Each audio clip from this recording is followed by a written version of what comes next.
perkara yang tidak betul, kemaksiatan kepada Allah, nescaya Allah Subhanahu wa taala akan tarik pemerintahan ini. Jadi dia menasihati, kalau sekiranya nasib engkau ini berada di tangan kami, nescaya kami akan membantu. Tetapi kalau sekiranya nasib kami ini berada di tangan engkau, ataupun sekiranya engkau ini memaksa kami, ataupun meminta, ataupun orang panggil memerintah dengan secara mengikut kehendak kamu, dan saya tunggulah nasib daripada Allah Subhanahu wa taala.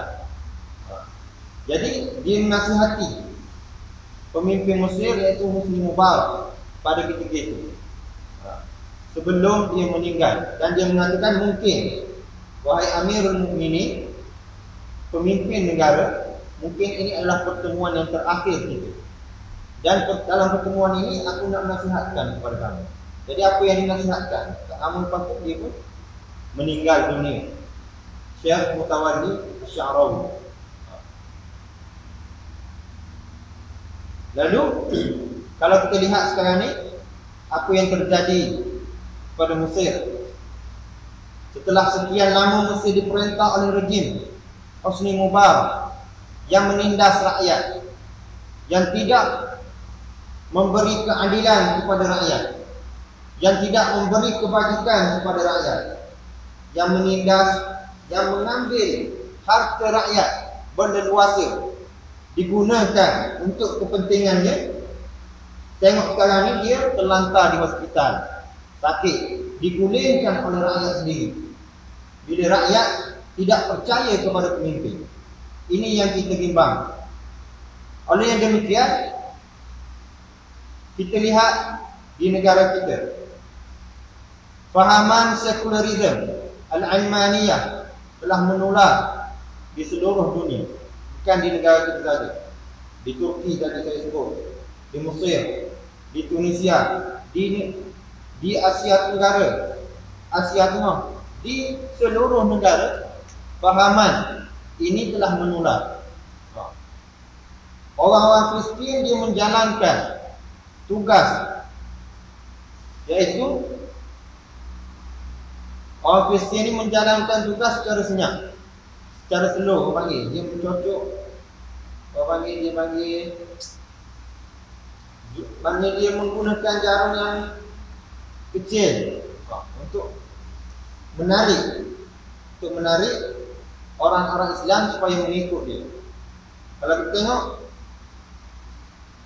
ajaran Al-Ilmaniyah di negara kita, kalau kita tengok dari segi pendidikan, contohnya sejarah diselewengkan.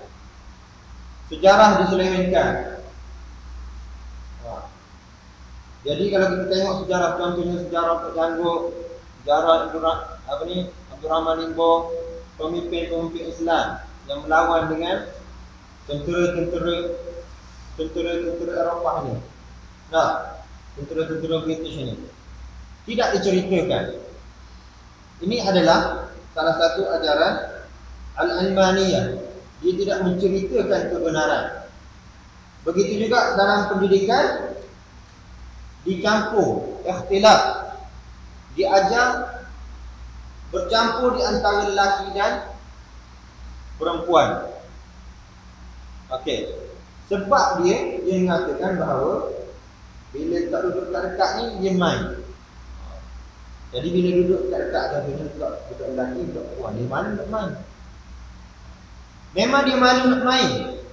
Tetapi bila diajar, diasuh daripada kecil, dia biasa dengan perempuan, bila besar begitulah akan terjadi. Dia rasa tak ada sekatan di antara lelaki dan wanita. Di sekolah rendah, bermula di sekolah rendah, pergi sekolah menengah, sama juga, campur juga. Pergi ke universiti, sama juga. Sehingga kan kalau kita lihat gejala sosial yang begitu teruk di negara kita, yang tidak terbendung kerana ajaran al-ilmaniyah ini asal daripada ilmu, tetapi ulama-ulama berkata al-la-ilmaniyah, al-la-ilmiyah, yang tidak ada ilmu, yang sebenarnya tidak berilmu. Dari segi pendidikan. Kemudian kalau kita lihat dari segi ekonomi al-ilmaniyah, fahaman ataupun ideologi sekularisme yang memasukkan sistem riba. Sekarang ni berleluasa, kita sendiri terlibat dengan riba. Dah tak boleh nak lari dah, terpaksa. Sebab tu Nabi mengatakan bahawa sekiranya kamu pada akhir zaman nanti, walaupun kamu ni tidak terlibat dengan secara langsung dengan riba, tetapi kamu akan terkena debu-debu riba. Tengok sekarang ni, teks, pinjaman, muamalat, berbagai-bagai jenis muamalat, bank dan berbagai-bagai bank. Riba kebanyakannya adalah riba takaful sendiri. Riba menguntungkan sebelah pihak. Begitu juga selain daripada ekonomi, serangan pemikiran yang dibuat oleh orang-orang yang berfahaman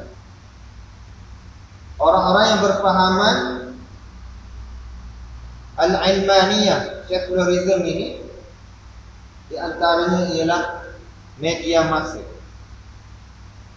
Media massa yang kalau terlihat pada hari ini, sepatutnya media massa ini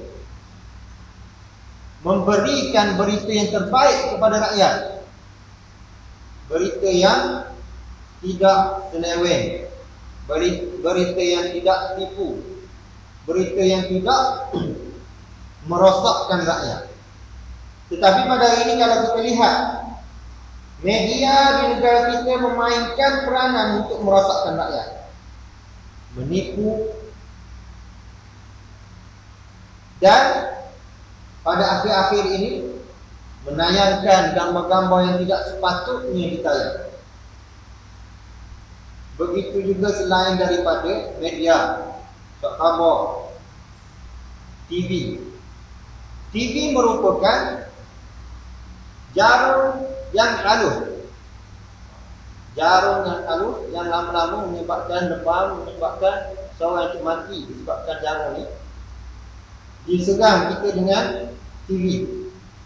Dah berita, okey, setengah berita boleh diterima, tapi yang boleh diterima itu terlalu sikit berbanding yang tidak boleh diterima. Begitu juga hiburan. TV ni hiburan, bermacam-macam jenis hiburan. Keluar Akademi Fantasia, lepas habis Akademi Fantasia, keluar pula Mari Menari. Keluar Mari Menari, lepas Mari Menari, keluar pula Kilau Emas. Tu nak mampu tak? Nyanyi lagi Polydent, Konde, cari bakat-bakat yang tu. Nak masuk kubur tak nak dah, nak nyanyi lagi. Maknanya benda ni merosakkan. Bukan sahaja merosakkan kanak-kanak tu dengan cerita kartun, bermacam-macam jenis cerita kartun, tetapi merosakkan orang tua juga. Sikit sahaja yang boleh diambil faedah. Kita pun tidak-tidak kita tengok juga, bukan tak tengok. Dah, benda dah ada, tengok je lah. Nak buat macam mana? Takkanlah nak tengok aku ni kan? Tengok juga. Memang tak boleh nak lari, kita akan terlibat juga. Tapi kita sebagai ibu bapa perlulah mengawal anak-anak kita daripada mereka ini maknanya tertumpu kepada benda ni je. TV yang boleh merosakkan masa depan mereka. Ada pula timbul TV apa? UKSR. TV belajar UKSR nanti dia ada macam-macam. Mungkin ada kebaikan, mungkin ada keburukan. Lama-lama juga dengan ada aktiviti lama-lama sokong. Dah. Okey. Berbalik kepada ajaran fahaman al-ilmaniyah ataupun sekularisme ini. Jadi kalau kita lihat dalam negara kita, sistem pemerintahan di dalam negara kita dan pemimpin-pemimpin di dalam negara kita adalah yang mengamalkan fahaman sekularisme. Kita dapat melihat dengan mata kepala kita sendiri. Kita dapat melihat dengan mata kepala kita sendiri. Kita tak nak elok dah benda ni. Kalau dia betul-betul mengaku dirinya Islam, sudah pasti perkara yang paling utama adalah dia menjaga ahli keluarga dia, isteri dia, orang yang paling dekat dengan dia. Sebagai pemimpin, dia perlu tunjuk contoh tauladan yang terbaik untuk memimpin rakyat yang berjuta-juta. Kalau dah isteri tunjuk contoh yang tak baik, rakyat macam mana nak ikut? Begitu juga dari segi keuangan. Digunakan keuangan sewenang-wenangnya. Tidur di hotel satu malam harga 1,400 malam, dihabiskan begitu. Dan cari ke apa tu? Dia tidur sembarangan di hotel 1,400. Tidak dinamakan membazir. Mungkin dia tidak pernah merasai kesusahan rakyat yang bawah-bawah. Cubalah merasai kesusahan rakyat di bawah. Rakyat telah memberi makna. Bila-bila masa rakyat boleh menumbangkan kerajaan yang diberi oleh rakyat ini, kerana kerajaan yang diberi ini hanyalah sementara, dan sudah tentu rakyat dia memerlukan kepada pemimpin ataupun pemerintahan yang terbaik, menunjukkan contoh yang terbaik kepada rakyat, memberikan kebaikan, kebajikan kepada rakyat. Keada rakyat-rakyat nak ikut nak karaoke, nak benda ke, pulang pada nak judi ke, ada rakyat minta gitu. Sudah tentu tidak. Sebagai orang Islam, rakyat mestilah perlu ataupun benda itu menjadi kelaziman kepada rakyat yang nak tengok pemimpin membantu rakyat, bukan pemimpin menjatuhkan rakyat, pemimpin menganiaya rakyat. Oleh yang demikian, sebab itulah kita tengok sejak akhir-akhir ini makin dekat dengan tarikh yang digembar-gemborkan itu, makin banyak tangkapan. Mungkin kita akan tengok perubahan selepas pada ini.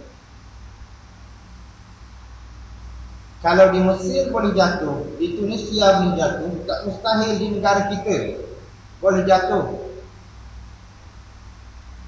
Jangan terlalu berbangga dengan pemerintahan yang hanya diberikan sementara. Kita sebagai rakyat hendaklah taat kepada pemimpin, sebagaimana yang ayat yang saya bacakan pada permulaan tadi, ya ayyuhallazina amanu atii'ullah